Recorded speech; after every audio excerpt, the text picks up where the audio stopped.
Hey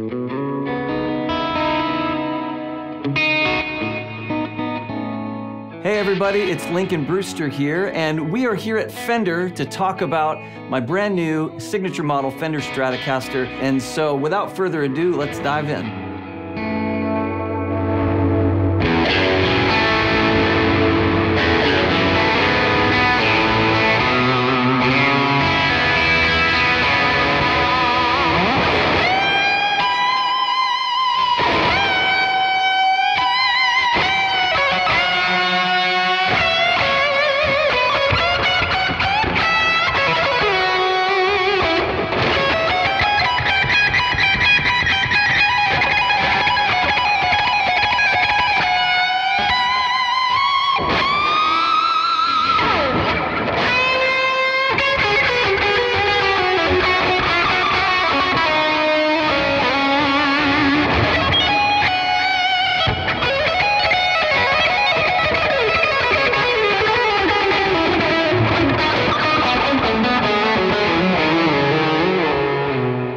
Everything on the guitar is world-class. We cut no corners. I've played Fender guitar since I was a little kid, started playing guitar at 9. This is a dream come true for me. As you can tell, this is definitely based off of like a 57 Strat. A lot of them are kind of stealth mods. We'll get into the details here in a minute. I'm joining a short list of people who get this privilege and to be a part of not just an amazing company like Fender, but really a piece of American history.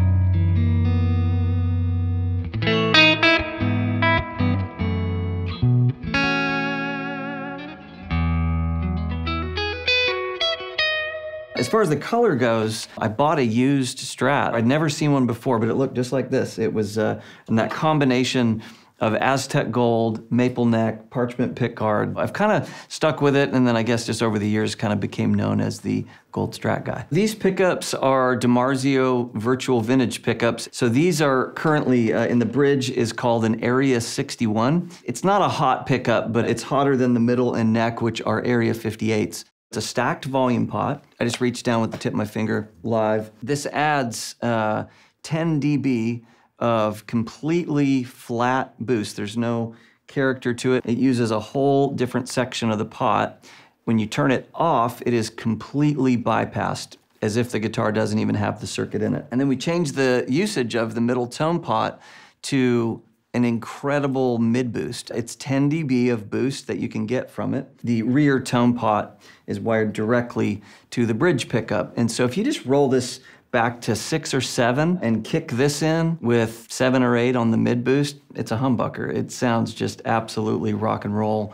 As my friend said when he tried it, this Strat does things that no Strat has any business doing.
It has a pretty cool profile to it, both on the front and on the back. So it's compound radius, 9.5 at the nut, up to 14 at the last fret. Most vintage Strats have 21 frets.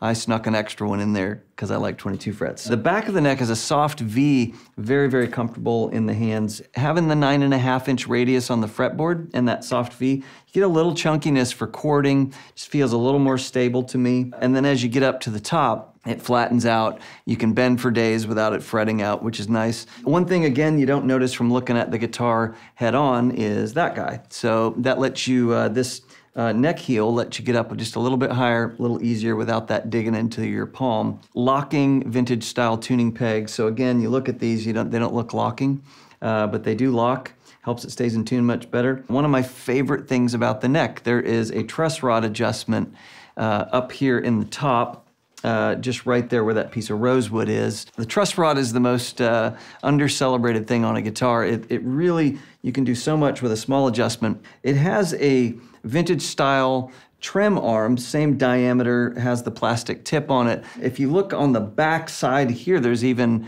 an Allen key where you can adjust how tight it is in there. So if you like it a little floppier, you can loosen it there, or I like it nice and tight where I can really feel the response. And the nice thing is, again, it has all the same sound characteristics of the vintage ones with those bent steel saddles, but you still get that high performance effect. Although it's a signature model guitar, I really believe this is a guitar for everybody. As a matter of fact, even when it came to the signature placement on the guitar, you can see I put it back here.